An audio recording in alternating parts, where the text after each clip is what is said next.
Anycubic Kobra S1 combo, which means it comes with 4 high-speed PLA, which just means it's half the price if you were to get them separately. I don't have any need for it at the moment, but you can never have too much PLA. And this is the box, handled with care.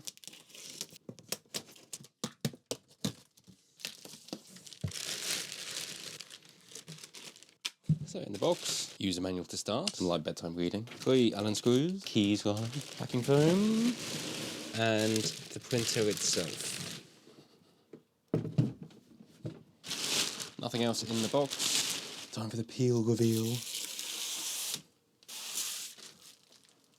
There we are then. Door open, screen up top.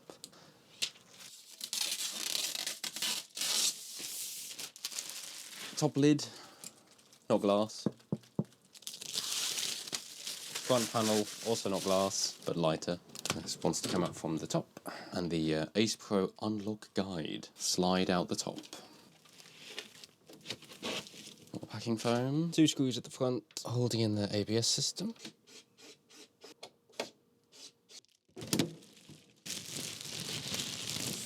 And here we are to get it to print multiple colours. Deal with that in a moment. For the rest of it, we have the tool set at the back. More packing foam. And in the box of wonders, spare parts. USB-A stick. So remove the 4 screws marked in red circles. And this should slide out the Ace Pro cushion unit. Hopefully won't be needing it again. And then we have a textured PEI sheet on top, spring steel magnetic, and textured PEI other side as well. Similar to the K1, bolt holes at the back to line it up so it's always in the right place. Next, in the box of goodies there should be flush cutters. There normally are. There are not. Interesting. Flush cutters. Get the cable tie. And then that is cable tied to the back just by the rear step motor. Do that through. There we are. And there are 3 more screws to remove, which is to stop the bill plate moving in transit. And one at the back.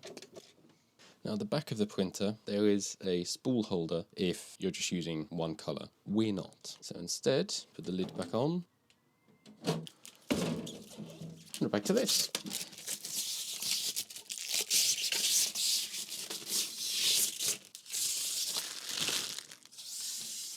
And this locks shut. Slide it along. And inside we have 4 PTFE tubes and 10 meters of PLA filament and 4 places for the rolled filament to go with rollers front and back and the exit holes. In the little box of goodies, along with the power cables, there is the activated carbon. And this goes into the little slot at the back. Stuff it in best you can. There we are. The Ace Pro from the back. We have a connection cable of 4-pin and 6-pin. And if you've only got one, then the 6-pin goes into the Ace Pro and the 4 goes into the printer. And then this means you can stack them if you want 8 colours instead of just 4. You can then daisy chain them along. Filament hub module goes up there with 2 bolts for filament hub. Line it up. Make sure they're going in the right place. Tighten but don't strip. Filament tube goes into the top. John Guest fitting. And then the 4 Teflon tubes connecting the Ace Pro unit to the hub module involves these 4 at the back. More John Guest fittings. Just need to remove the blue clips, which are always very fiddly, in my opinion. If you're unaware, the reason for the blue clips is to stop the tube being taken out. So if you're concerned, then put them back in after you've put the Teflon tubes in. I find them too fiddly to be worried about it. 4, 3, 2, 1. These go into the bottom of the hub module, just underneath here, in no particular order. There we are. I did also order a second hot end because I'm aware that you can get clogs quite readily, and I'm not seeing the spare hot end. You sometimes would expect there to be a secondary one in the box provided, but On this, no. So there are two power cables, both exactly the same, 10 amps, 250 volts. Bear in mind that this is the poop chute out the back.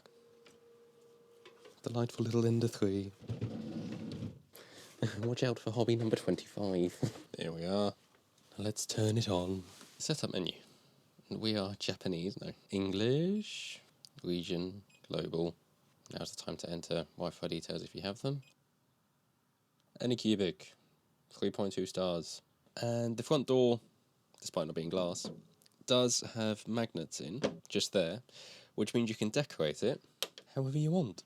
The whole process is expected to take 10 minutes. Please be patient. Hold on, you're about to start your 3D printing journey. On the USB drive, local, it has benches in PLA or PETG, shark beer bottle opener, a spider, but no gnomes. And on the U-disc, so it hasn't actually got the poop chute, so I don't want to print anything from that. So the printer has come with some PLA filament, but I've got a project which you can see more of if you wish. So instead, I need some ABS filament. Using Overture filament seems pretty good. You've all opened filament before, hopefully.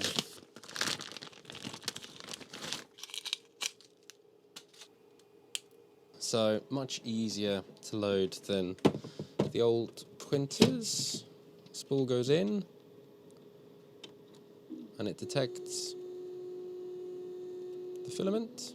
There it goes. And number one material is ABS. And thankfully this is also a dryer. Small issue with their system is if you put in a Overture ABS spool, it's too big and won't close. So let us extrude and see what happens.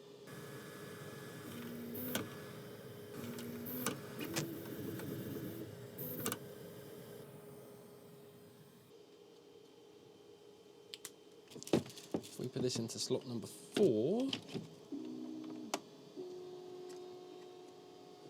it can close on the spool. So when purchasing filaments for the Anycubic Ace Pro, bear in mind the spool diameter, that if it's bigger than the ones that they provide, you won't be able to close the lid until you've used up some of the filament. 4 is PLA, well it's Hyper PLA, but colour is white, and the ABS colour is black. And you can change the drying temperature for the different filaments. However, naturally do bear in mind that if you've got ABS and PLA in the same one, they want to dry at different temperatures. So if you're drying a ABS or nylon filament in here, don't have the PLA in as well, otherwise that could melt. So with the Ace Pro, if you are using larger filaments, you could wedge something in the bottom. Obviously the dryer won't work as effectively, but because it has a lock slider, if you put it into the lock position, it will then rest and keep itself open, and that will keep it off the filament, so you don't need to wedge anything else in there. This is the Anycubic slicer. Prepare. This was set in the setup, but the shortcuts are all the same. So Control-I to import the project, F to put it onto a face, rotate round so that it fits. This is quite big, and then make sure you've got the right material, and you can add filament same as you used to. Slice this, and then let's click remote print and see what happens. Auto match suitable print slot, happy days, says how much filament will be used, and drying options, you can say print while drying and start print. Oh, there's a new firmware version for the printer.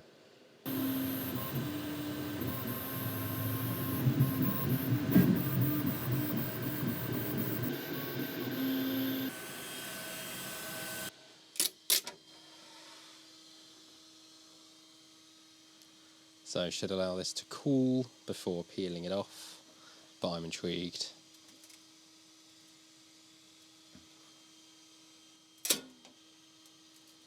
Textured PEI plate, staggered on top. This was printed with 0.24mm layer height, hence the staircase. Oh, there's a bit of ringing. Can't see in this light, but right at the top, just where it finishes there, There's then some ringing at the front. And around the back it struggled with the top of the screw hole. But good layer adhesion for first layer. By and large, pretty good, no ghosting. Just a little bit of ringing along the side. But for a draft quality 0.24mm print, for something that doesn't need to be that precise, it's come out surprisingly well. And in about 2/3 of the time as it did from the K1 Max. This is what the K1 Max was capable of. And yeah, this is to replace the K1 Max that's having issues with its belts at the moment. Hence, there's a substantial layer shift here. And obviously first layer isn't doing too well either. It's peeling off the plate, sticking too much in the middle. I know which one I prefer.